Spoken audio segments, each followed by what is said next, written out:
डोंबिवलीच्या अक्षय पाटील यांनी शेतकऱ्यांच्या समस्यांवरती तोडगा काढण्यासाठी शेतकरी दत्तक योजना तयार केली आहे। त्यासाठी त्यांनी मुख्यमंत्र्यांना एक पत्र लिहिलंय।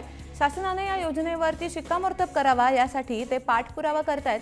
त्यांच्याशी संवाद साधलाय आमचे प्रतिनिधी किशोर पगारे यांनी।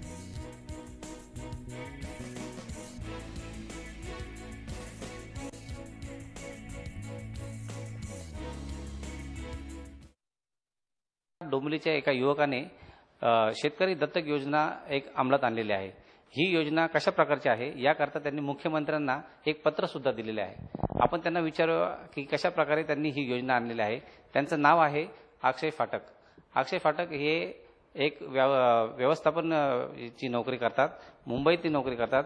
त्यांनी मुख्यमंत्र्यांना हे सुचवलं की कशा प्रकारे हे असलं पाहिजे। नमस्कार, जय महाराष्ट्रमध्ये आपलं स्वागत। कशा प्रकारे ही योजना आपण आणलेली आहे आणि काय त्याचा मुख्य उद्देश?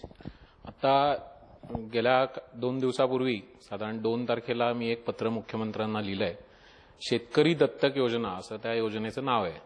ही योजना मला सुचली त्याप्रमाणे मी ती लिहून काढली आणि व्हॉट्सअप आणि फेसबुक या सगळ्या माध्यमातून ती लोकांपर्यंत आणि आपल्या मुख्यमंत्र्यांपर्यंत पोहोचवायचा प्रयत्न केला। शेतकरी जो कर्ज घेतो तर त्याने ते कर्ज कुठून घेतलं, किती घेतलं, कुठल्या बँकेतून कुठल्या वित्त संस्थेतून ते घेतलं याचे डिटेल्स जर का एका वेब पोर्टलवर त्याने दिले आणि ते देता आले तर शहरात राहणारा किंवा जो शेतकरी नाही पण जो शेतकऱ्याला मदत करू इच्छितो असा व्यक्ती जो आयटी क्षेत्रातला असेल, शहरी नोकरदार असेल किंवा जो श्रीमंत असेल, राजकारणी असू शकतो की ज्याला शेतकऱ्याला थेट मदत पोहोचवायची असा व्यक्ती त्या पोर्टलवर जाईल।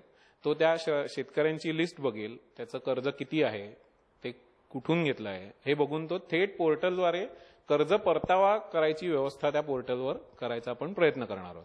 पण सर्वसामान्य शेतकऱ्याला ही योजना कशा प्रकारे लागू होईल त्याच्याही कशा लक्षात येऊ शकतं किंवा तो कशा प्रकारे याचा लाभ घेऊ शकतो? आता सध्या त्याने जे कर्ज काढलेलं आहे ते त्याने त्या वित्त संस्थेत जाऊन डिमांड नोट म्हणजे त्या वित्त संस्थेने त्याला एक डिमांड नोट द्यावी किंवा त्याचं जे पत्र आहे की तुझी त्याच्या कर्जाचे विवरण ते पत्रक जेव्हा त्याला मिळेल तेव्हा ते पत्रक त्याने त्या पोर्टलवर अपलोड करावं, त्याची सगळी माहिती द्यावी। समजा एखाद्या व्यक्तीचं कर्ज 1 लाख रुपये असेल आणि शहरातल्या 10 जणांनी 10,000 रुपये त्याला मदत करू इच्छित असतील तर ते 10 जण त्या पोर्टलवर जाऊन त्याला त्यांच्या इच्छेने त्यांना 1,000 द्यायचे असतील, त्यांना 5,000 द्यायचे असतील, अशा प्रकारे ते मदत करतील। नक्कीच ही योजना एक नागरिक म्हणून त्यांना जी सुचलेली आहे, अक्षय फाटक यांनी ही मुख्यमंत्र्यांपर्यंत ही योजना पोहोचवलेली आहे।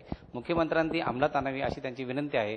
कॅमेरामन महेश गीतेसह किशोर पगारे, जय महाराष्ट्र, डोंबिवली।